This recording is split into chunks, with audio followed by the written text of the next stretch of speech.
Tefsiri Müyesser Yunus Suresi Euzu billahi mineşşeytanirracim.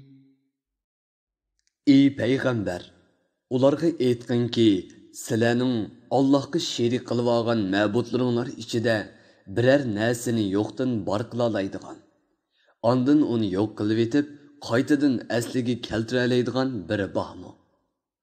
Ular Allohdan boshqa biri shundoq qila oladi deb hargiz aytolmaydi.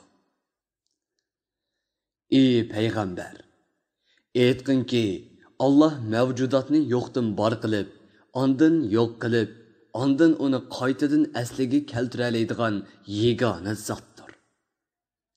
Ahvol shundoq bo'lsa, sizlar qandoqlarcha haqiqatdan ozg'unlikqa burilib ketisizlar? Ey Peygamber, ashu mushriklarga aytqinki, sizlarning Allohga sherik qilib olgan ma'budlaringlar orasida kishilarni to'g'ri yo'lga yetaklaydigan birarsi bormi? Ular buni hargiz qabul qilolmaydi. Ularga aytqinki, Alloh ezib ketganlarni haqiqatga yetaklaydigan yegona zotdir.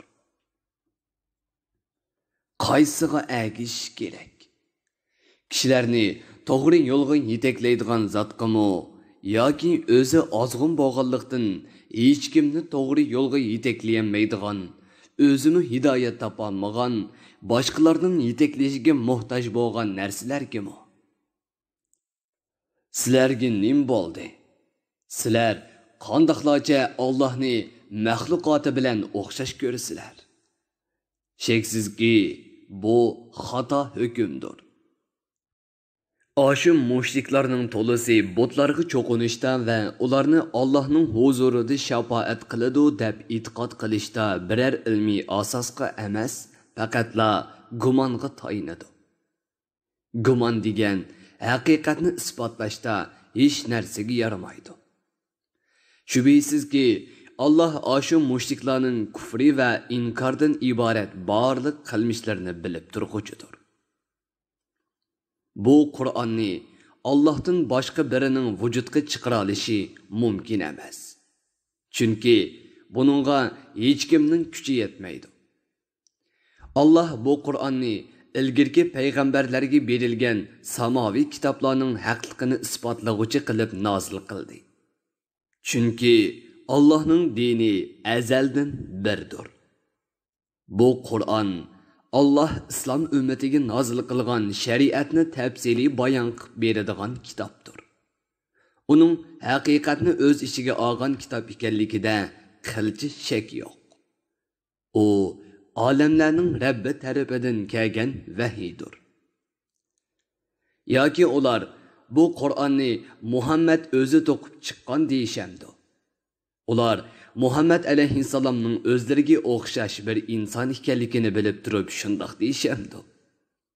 Ey payg'ambar, ularga aytqinki, agar sizlar bu da'voyinglarda rostchil bo'lsanglar, Allohdan boshqa chaqira oladigan barliq kishilaringlarni chaqirib, badiylikda kishilarning qalbiga ta'sir qilishda Qur'onga o'xshaydigan biror surani keltirib beqinglar. Balki ular Qur'on oyatlari ustida tafakkur qilmay turib, o'lgandan keyingi tirilish, jannat, do'zax qatorliq haqiqatlarning tegiga yetmay turib, Qur'onni inkor qilishga oldirab ketdi. Mushriklar Allohning ogohlantirishlarini inkor qilgandek, ulardan ilgirki kofirlarmi o'zlariga avatilgan payg'ambarlarni yolg'onchi degan edi. Ey payg'ambar, kafirlarning oqibatining qandoq bo'ladiganligiga qaragin.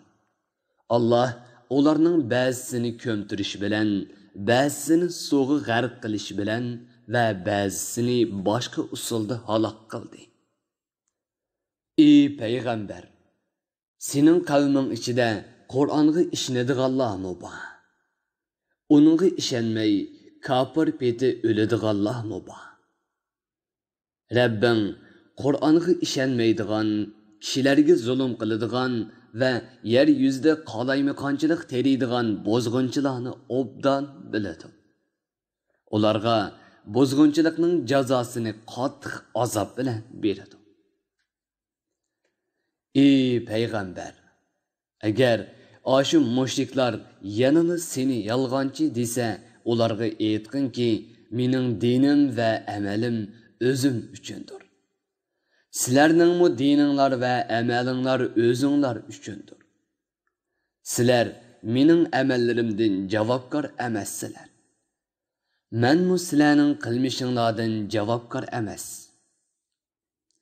Kafirlarning ishida sening haq so'zlaringni anglaydigan va sening Qur'on talovatingga quloq soladiganlar muboh.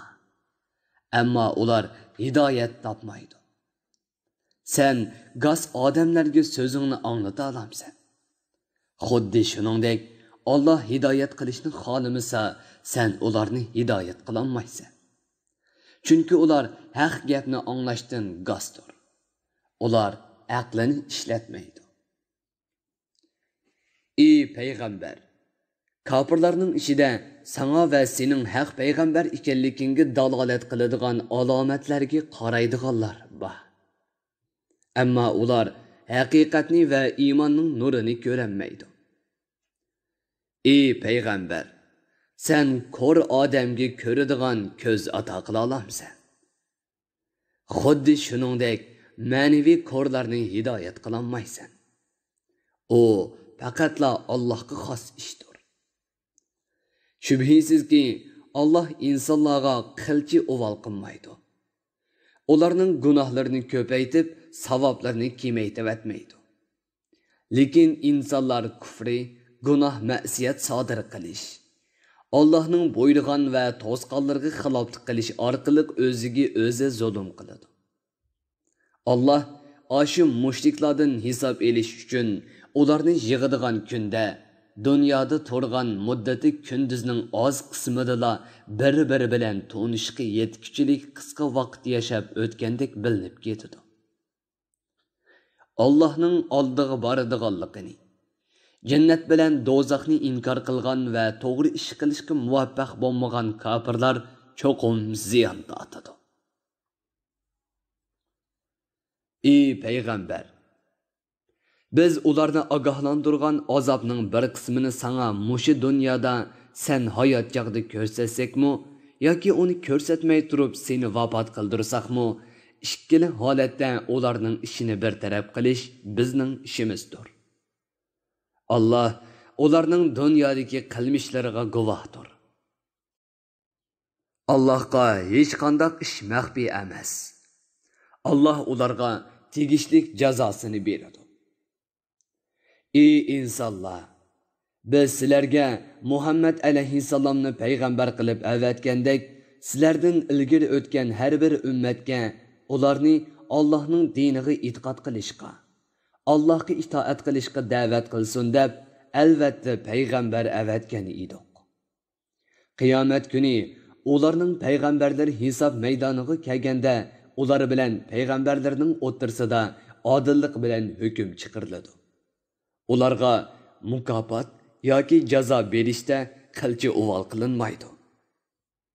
Ey payg'ambar, qavming ichidagi mushriklar, ey Muhammad, qiyomat qachon bo'ladi? Agar sen va sana ergashganlar rostchil bo'lsanglar, qani uning vaqtini aytib bermamsizlar deydi. Ey payg'ambar, ularga aytqinki, men o'zimni biror ziyon zahmatdan qo'g'dab kelishga yoki o'zimga biror foyda keltirishga qodir emasman. Faqatla Alloh meni ziyon zahmatdan qo'g'dab kelishni xohlasa, albatta meni qo'g'dab qoladi. Agar menga biror foyda yetkazishni xohlasa, albatta uni yetkazadi. Har bir ummatning yashaydigan muddati va ajali bo'ladi. Ularning shu muddati tugab, ajali yetib kelganda ular uni birdammi kechiktirolmaydi. Ularning ajali belgilangan muddatdan ilgari kelmaydi. Ey payg'ambar, ashu mushriklarga aytqinki, aytib beqinglarchu, agar Allohning azobi sizlarga kechasi yoki kunduzi kelsa, nima qilasizlar? Ey gunohkorlar, sizlar azobning tez kelishini tilab, nimaga aldirayotsizlar? Ey mushriklar, sizlarga Allohning azobi tushgandan keyin iymon etganning hech qanday foydasi bo'lmaydigan bir vaqtda iymon etapsizlar. Sizlarga o chaqda endi iymon etamsizlar. Sizlar bek kechikib qoldinglar. Halbuki sizlar burun bu azobning tezroq tushishini talab qilatdinglar-ku, deyiladi. Ondan keyin Allohni inkor qilib, o'ziga zulm qilganlarga Allohning mangulik azobini tetinglar. Sizlarga faqat dunyodagi vaqtinglarda qilgan gunoh ma'siyatlaringlarning jazosini beriladi, deyiladi. Ey payg'ambar, qavming ichidagi mushriklar sendan qiyomat kuni rostinli azob bormi deb so'raydi. Sen ularga, "Ha, Rabbimning nomi bilan qasamki, o azob albatta rostdir. Sizlar Allohni sizlarga azob avatishdan va jazolashdan to'sib qololmaysizlar. Azob kelganda o azobdan hargiz qechib qutulolmaysizlar. Sizlar Allohning ilkida degin." Tafsirim muyassar. Bir guruhi o'lmalar nashrga tayyorlagan.